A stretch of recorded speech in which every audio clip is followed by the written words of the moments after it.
How to care for hemlock trees. Slow-growing, long-lived hemlock Tsuga spp. are large evergreen forest trees which lend elegance to the landscape. About 8 to 10 species of hemlocks are native to North America and Eastern Asia. Those most widely used in landscaping are Eastern Hemlock Tsuga canadensis, hardy in U.S. Department of Agriculture plant hardiness zones 3 through 8, Western Hemlock Tsuga heterophylla, USDA zones 6 through 7, and Northern Japanese Hemlock Tsuga diversifolia, USDA zones 4 through 7. Each species has horticultural cultivars. All hemlocks need similar care, with some variations depending on species. Soil and water.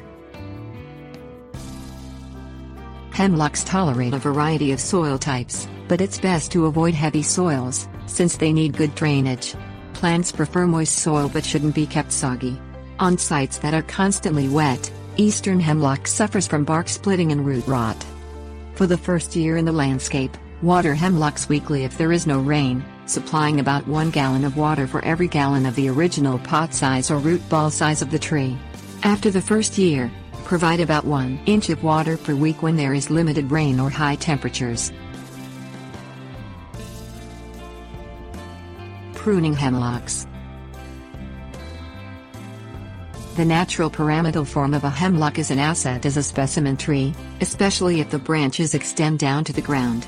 Eastern hemlock can reach to 70 feet tall, and western hemlock can soar to almost 230 feet in its natural habitat. If grown in their natural form, they don't need pruning except to remove damaged or diseased branches. Eastern hemlocks accept shearing to keep them to desired heights and shapes and make good hedges and screens. Before pruning or shearing hemlock trees, disinfect pruning tools with a cloth soaked in rubbing alcohol to prevent spreading disease. Fertilizer needs. Fertilize hemlocks once a year in fall before the ground freezes so fertilizer is ready for plant use in the spring.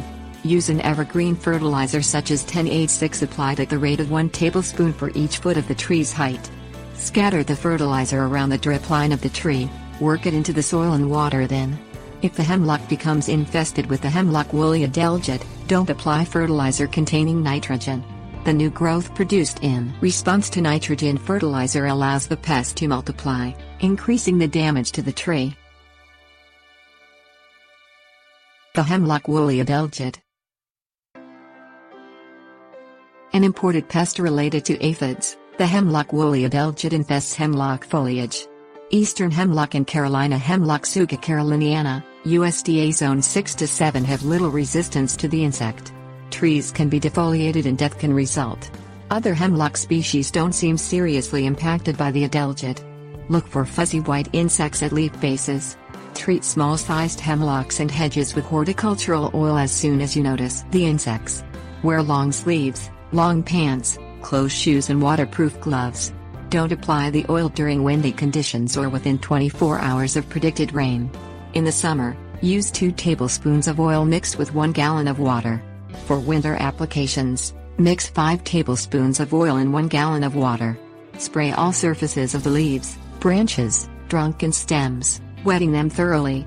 Don't apply if temperatures are above 90 degrees Fahrenheit or below 40 degrees Fahrenheit, and don't allow people or pets into the treated area until the spray is dry.